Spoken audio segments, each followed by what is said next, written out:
Kick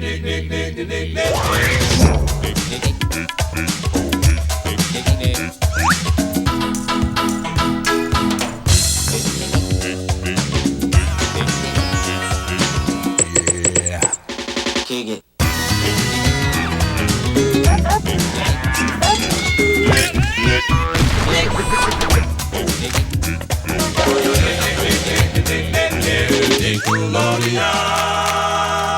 Ahoy, mateys, and welcome to This Week in Nickelodeon History. I'm your captain, Captain Eric, and on this episode, we're going to celebrate some Nickelodeon anniversaries in between the times of May 1st and May 7th. And this week, we are starting out with a show that ended its run 37 years ago on May 1st, 1985, the sketch comedy show Out of Control. The show was created by Bob Hughes, and it ran for one season of 26 episodes.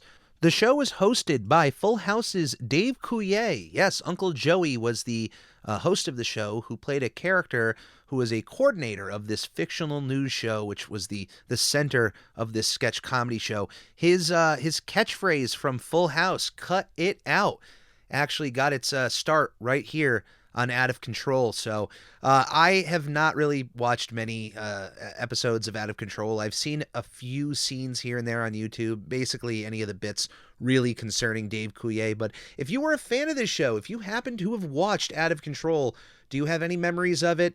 You know what? While we're on the topic, do you have any memories of Uncle Joey in Full House? What's your favorite catchphrase? What's your favorite episode including him? I pretty much love all of the pre-Mr. Woodchuck Uncle Joey episodes. The second that character was introduced, I mean, it's a great character, and it's a great bit as like a one-off or once in a while, but then it just became their go-to for this guy, and he had much more to offer than just Mr. Woodchuck. But yeah, once again, if you were a fan of Out of Control, let me know in the comments below. 33 years ago, on May 1st, 1989, Think Fast premiered on Nickelodeon. The game show was created by Bob Mittenthal and Michael Klinghoffer, and it ran for 2 seasons of 106 episodes. 23 years ago, on May 1st, 1999, SpongeBob SquarePants premiered on Nickelodeon. Created by Steven Hillenburg, SpongeBob is still ongoing on Nickelodeon more than 20 years later, and currently has 13 seasons and 273 episodes. Also, 3 theatrical movies, one of which unfortunately did not get released in America, the United States of America, although some of our friends up north in Canada got to experience Sponge on the Run on the big screen, although I don't know. I think I'm glad I missed it on the big run. Although I was thinking about making a Niagara Falls trip from Connecticut to go see the movie in Canada. I don't think I would have been able to cross the line there with the pandemic still going on, but the effort would have been an A+. I did think about it. But yeah, SpongeBob, what more could I say that I haven't already said about the Sponge? I mean, all I have to tell you is that I also have a SpongeBob SquarePants podcast called I'm Ready, a SpongePod Squarecast, and episodes premiere every Wednesday on pretty much every conceivable podcast platform out there, also YouTube. And the show has me going through each and every episode of SpongeBob SquarePants, sometimes having guests on, hopefully eventually getting some interviews with those who have worked on the show or various projects associated with the show. And it's all about SpongeBob. So I talk a lot about the Sponge on a weekly basis. I don't think a day has gone by since May 1st, 1999 that I haven't at least seen SpongeBob in some regard. But, you know, the one thing that I love about the character, more so than even the show, and I've mentioned this before, is just how universal that character is. It's up there with Mickey Mouse and Bugs Bunny as a cartoon character that is completely international, universal. You could wear a t-shirt with SpongeBob on it and go to almost every country on this planet, and you're going to run into someone who knows of SpongeBob. And just even looking at our internet culture and how prevalent SpongeBob still is, even more so than Mickey and Bugs, it's incredible to see. And I love how much joy that character still brings to people 20 years later. So, you know, I'm happy that it's still ongoing. And even up with the current Veilskabum video that was just released, modern SpongeBob has some really good gems that have come out that I will eventually get to in the Squarecast, which is exciting. But look, there's always going to be SpongeBob around in various projects. That character is just so big that you're going to have to put him in that Mickey Mouse Bugs Bunny part of your brain where, hey, look, 50 years from now, there's going to be another Bugs Bunny cartoon. There's going to be another attempt at the Looney Tunes. There's going to be another Mickey Mouse batch of shorts. It's okay. The original stuff is always going to be there, and it's always going to be held in a high regard, but they're just going to keep these characters continually moving and going forward because they're recognizable, and hey, they got to make money. But as long as there's quality to come from this, then you know, hey, that's all we can ask for at least, right? But as far as SpongeBob is concerned, I'm going to be talking more about the Sponge later on in the top 5. So I don't want to go too crazy here because, like I said, I also have an entire podcast where I just talk in nauseam about the Sponge, the people who work on the show, who have worked on the show, all the various projects.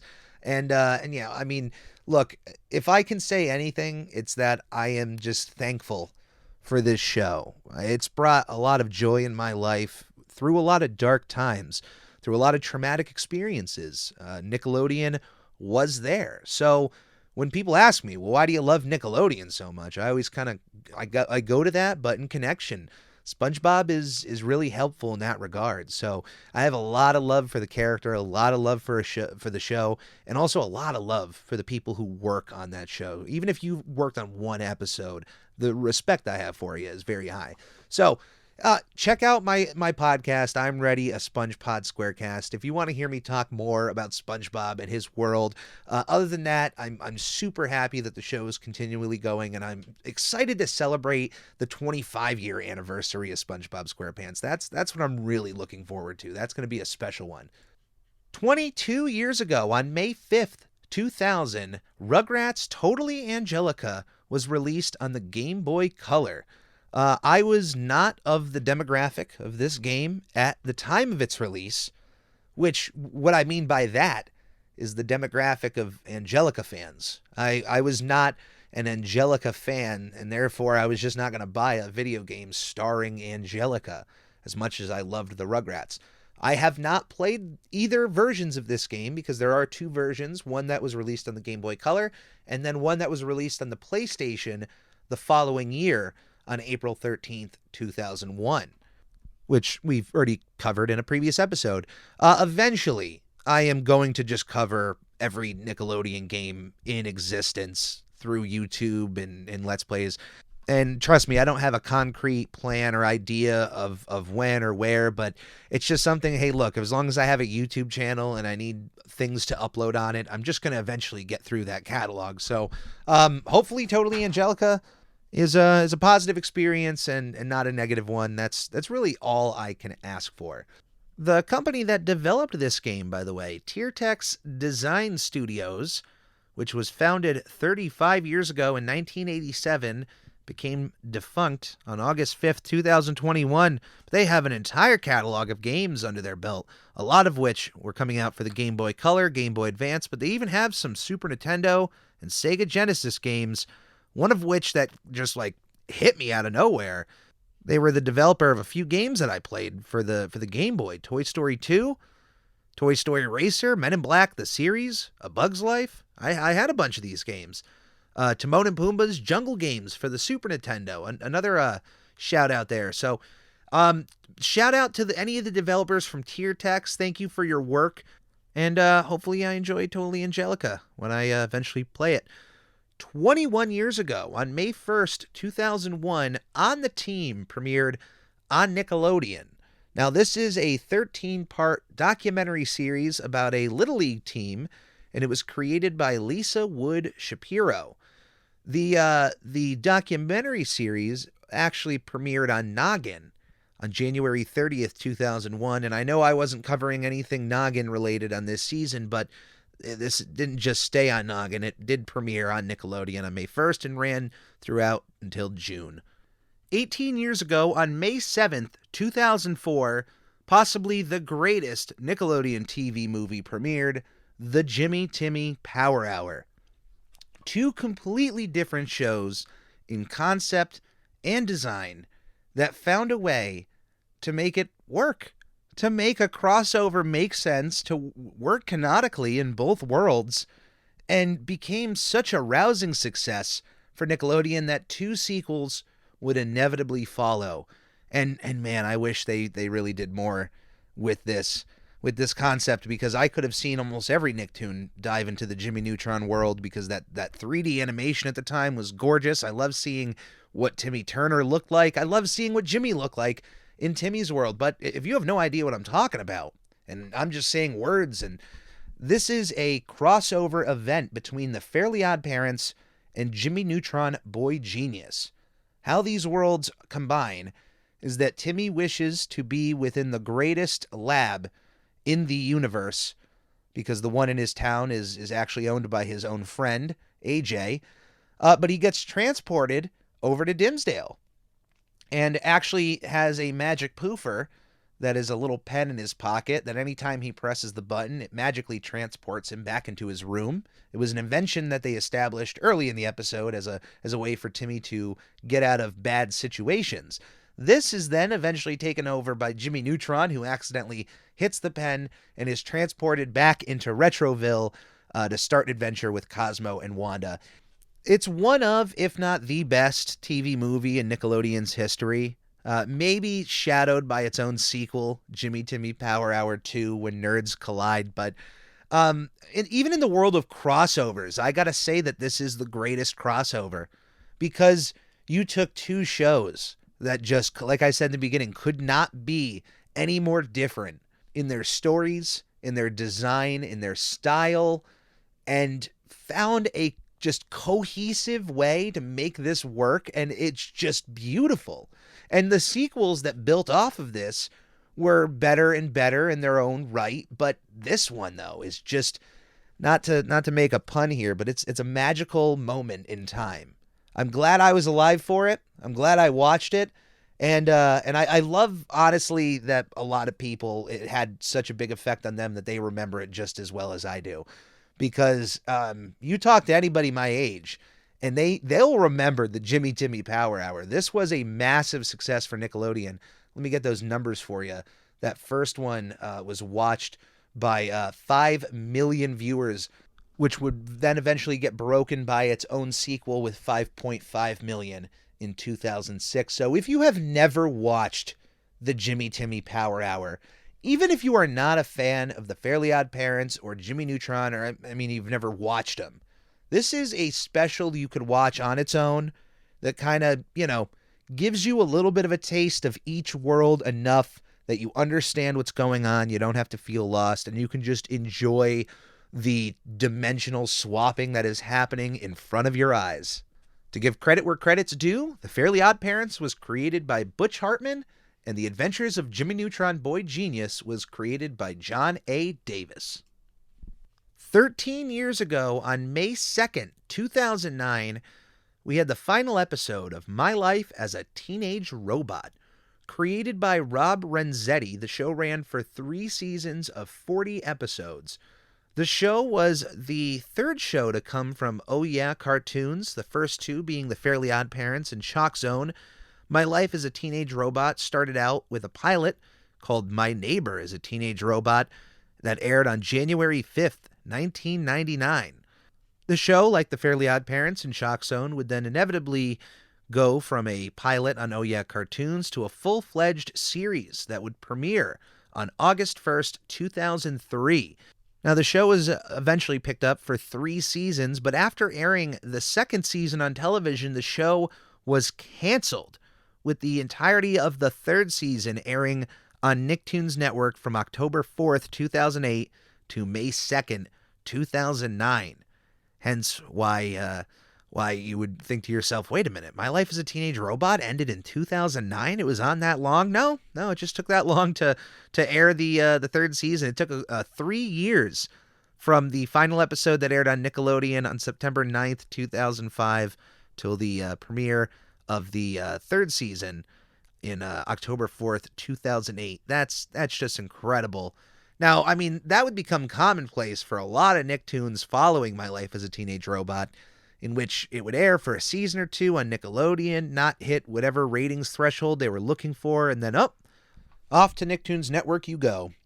And I don't know, for other people if it gave off that negative feeling like it did for me, but it just felt, like once that happened, the writing was on the wall, or in some cases, the writing was on the wall before it happened. My Life as a Teenage Robot is certainly underrated. I don't know to what degree. It's not my top 10 Nicktoons. I don't know if it would make my top 15, I think.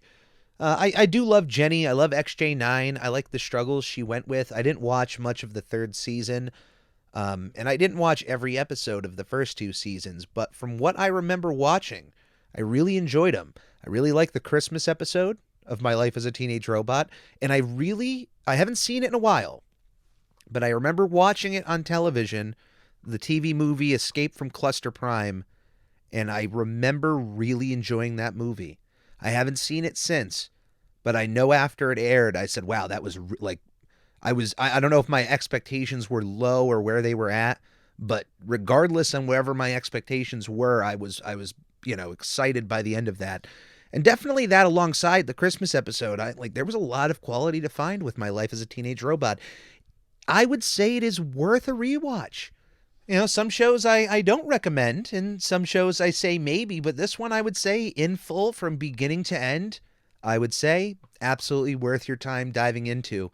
As far as any episodes that I would really recommend at this moment in time, there's one that comes to mind immediately, and it's called Raggedy Android, and it is literally the first episode, the first part of the second episode.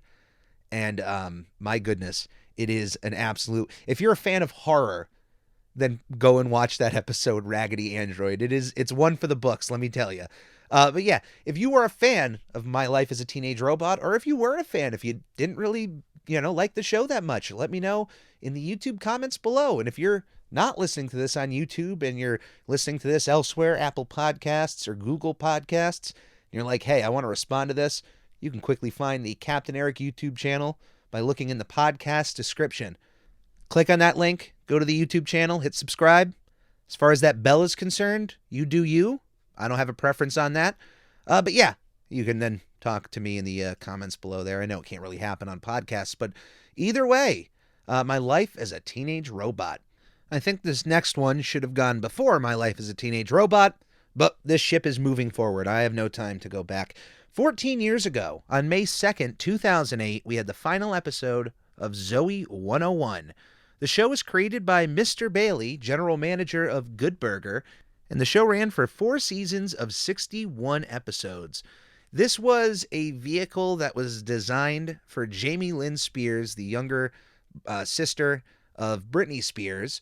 She got her start on Nickelodeon through the 8th season of All That, before inevitably getting her own show, which was a light teen drama comedy that I honestly liked in its first 2 seasons, but I fell off of it at some point, and it caught me back in during the 4th season. I definitely watched the finale when it aired because there was so much fervor going on about this show at the time, because if you don't remember, there was a big controversy going into that 4th season, because right before the season 3 finale, it was announced that Jamie Lynn Spears had become pregnant. And she was a bit on the younger side, and this caused a kind of big issue around the country, rightfully so.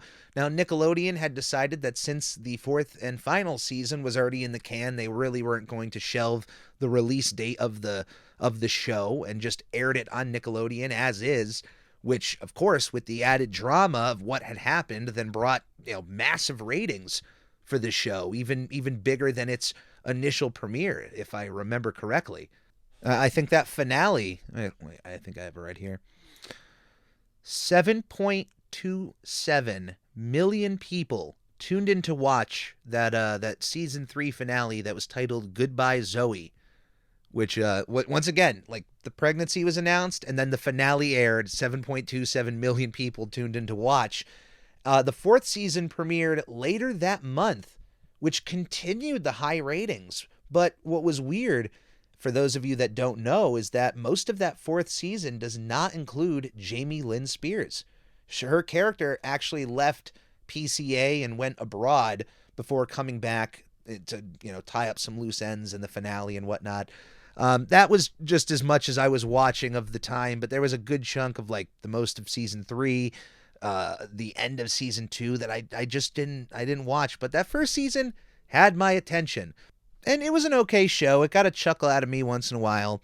What I didn't know was the drama behind the scenes that was going on of those early seasons. And Captain Eric is not a drama guy whatsoever. And I'm only bringing this up because it does end on a positive in some way here.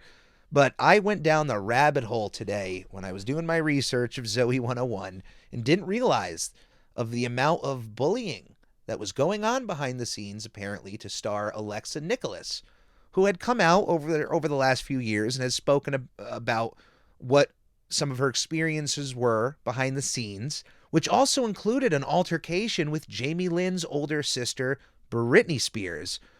And the reason I bring this up, with, of course, everything that happened with Britney, earlier this year, Britney Spears apparently on her own contacted Alexa Nicholas to not only confirm a lot of what the star had gone through and apparently then had proceeded to have been gaslit by her other co-stars, but then apologized for her own behavior in such a way that Alexa not only accepted her apology, but that it brought her to tears. And the reason I bring this up is that example right then and there, is that if you harm somebody, even in a non-physical way, even if you apologize for that act and own up to it and it takes some time, that closure can mean the world to somebody. And from experience, I have called those I've wronged in the past when that maturity level hits and you go, oh, wow, I fully understand everything about this. You reach out, and I've been reached out to myself from those who have wronged me. Those conversations, I think both parties always walk away from feeling better. It is okay to know that you grow as a human being. It's okay to realize that you've made mistakes, and it's okay to own up to those mistakes. You're a different person. If you even did something 20 years ago, you're a different person than you were 20 years ago. So I really liked hearing about that. And honestly, that, I read about all this stuff that was going on with Alexa and behind the scenes and how even some of the stars have denied this. But then hearing what had happened with Britney and knowing all of the trouble she's gone through, and then the fact that she was able to repair that bridge and how Alexa had taken it. Reading it just warmed my heart. So I didn't even know that any of that went on, but it made me feel better, especially by the end of Britney owning up to that. As far as recommending Zoe 101, if you're someone who enjoys those kind of teen dramas like Degrassi, the show's only 4 seasons. I think there are some moments and some characters that are worth watching, so you should definitely dive into it. But I really don't think that this is required Nickelodeon viewing. I think you can skip this one, if at all. 13 years ago, on May 1st, May 2nd, and May 3rd, 2009, the Fairly Oddparents Wishology premiered on Nickelodeon. If that doesn't make sense, let me at least break this down for you. The Wishology series, the Wishology trilogy, are 3 extra-long episodes of the Fairly Oddparents that are their own parody of movie trilogies. Timmy's wish from the very first episode is that he wishes to be in his own movie trilogy, and he gets that wish. There are 3 extra long episodes here that all have their own central villain, not different villain, but a villain that is throughout what are called the big beginning, the exciting middle part, and the final ending. Now, they aired each of these parts in 3 consecutive days, and it was a massive success for Nickelodeon. And really, this was the last big animated TV movie adventure for the Fairly Oddparents, and what a way to go out. I know that there would be other Fairly Oddparents projects after this, but the Fairly Odd Baby, as big of a movie that was, in terms of like a TV movie, it's nowhere near my favorite. The Fairly Oddparents had always consistent home runs with TV movies, but then they came out with Wishology, and it's a good run of episodes. I really enjoy that little series they did there, and what a way to go out in terms of these big TV movies, at least the animated ones. I know they would eventually go on and do other Fairly Odd Parents projects for better or for worse. But if you're looking for a fresher Fairly Odd Parents experience, and maybe you watched those early seasons but you never caught anything with Poof, I really believe that going through the 3 Wishology specials is worth your time. So if you caught them when they first aired on television, let me know what you think in the comments below. 9 years ago, on May 1st, 2013, we saw the final episode of Bucket and Skinner's Epic Adventures. Created by Boyce Buglari and Jamie McLaughlin, the show ran for 1 season of 26 episodes. 6 years ago, on May 2nd, 2016, The Loud House premiered on Nickelodeon. Created by Chris Savino, The Loud House is still ongoing and is 6 seasons with 138 episodes under its belt. Along with that, it also has a Netflix movie, a live-action movie on Paramount Plus called The Loud House, A Very Loud Christmas. I think there's also a TV movie of The Loud House, if I'm not wrong. Or that's just the live-action one. There is also an entire spin-off series called The Casa Grandes. The Loud House has been a rousing success for Nickelodeon and was the one show for a long time that seemed to break the streak of these new Nicktoons getting a season or 2 on television before being canceled and moved over to the Nicktoons network. The Loud House seemed to strike a special chord with viewers and became an instant favorite. It is quickly becoming one of the biggest Nicktoons up there alongside SpongeBob SquarePants, The Fairly Odd Parents, and Rugrats as like consistently long-running shows. And it really doesn't show any sign of stopping, because right after that live-action movie aired on Paramount Plus, they announced a live-action series was in development for Paramount Plus as well.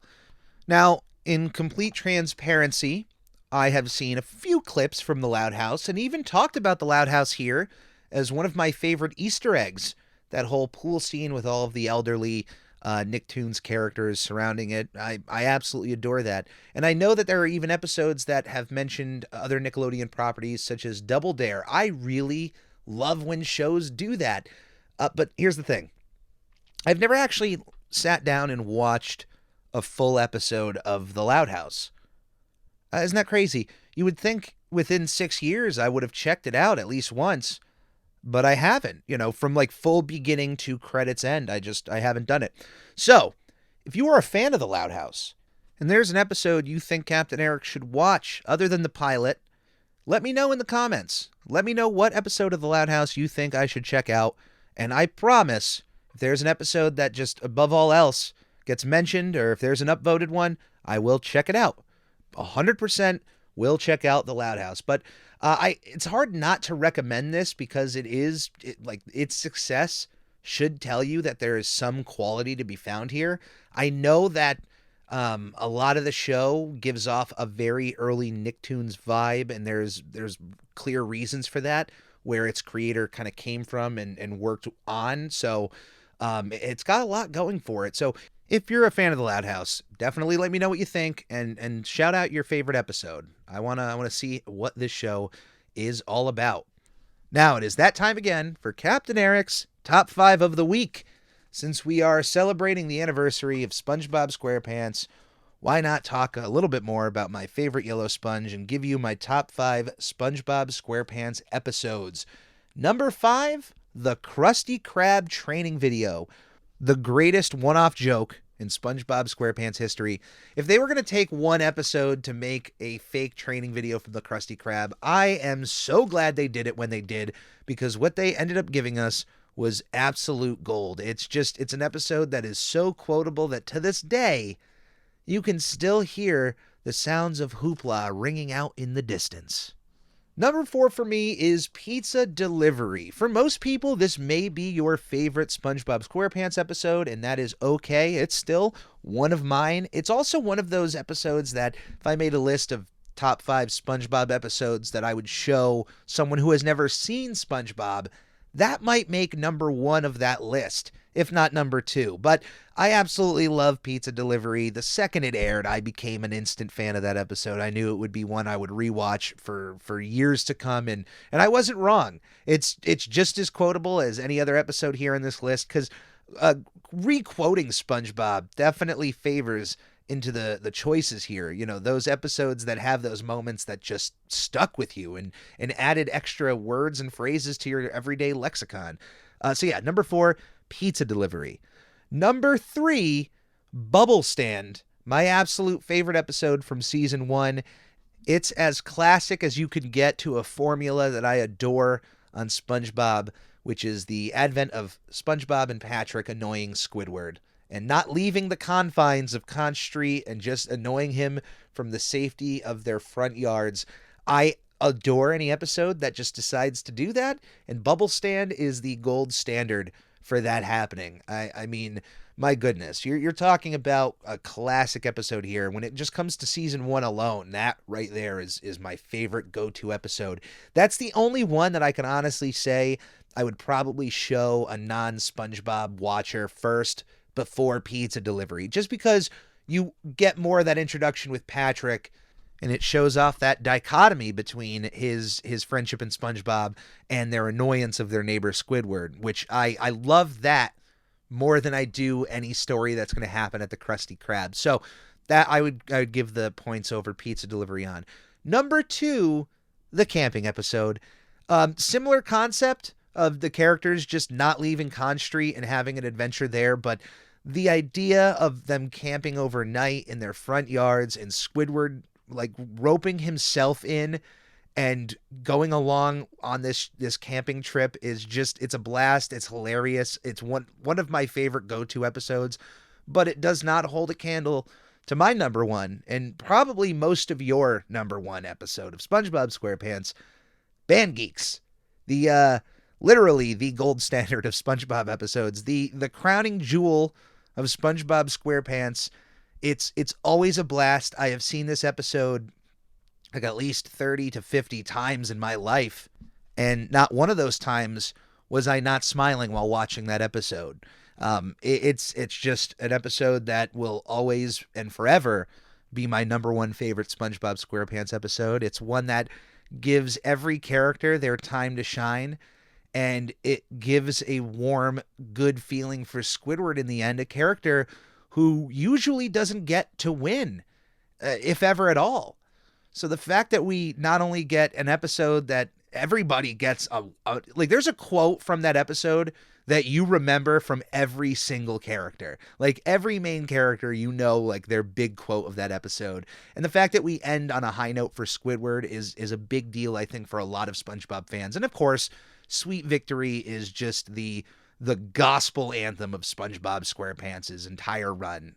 It is quite a sweet victory, especially after lasting more than 20 years on television. What an achievement.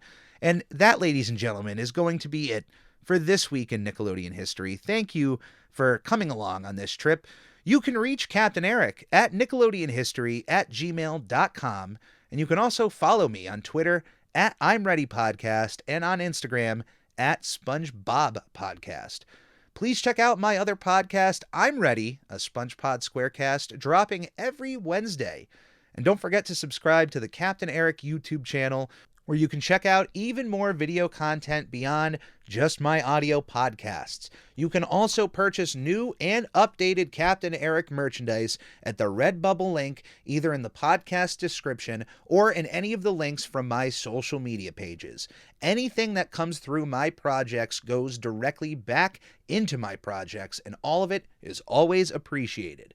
As always, everyone, please stay safe, be kind to one another, and come back aboard again next week to This Week in Nickelodeon History. On the Lord Hut, here a hut, Nick. On the Lord Hut, here a hut, Nick, Nick. On the Ricky Ticky Low, while living number 1 Nickelodeon.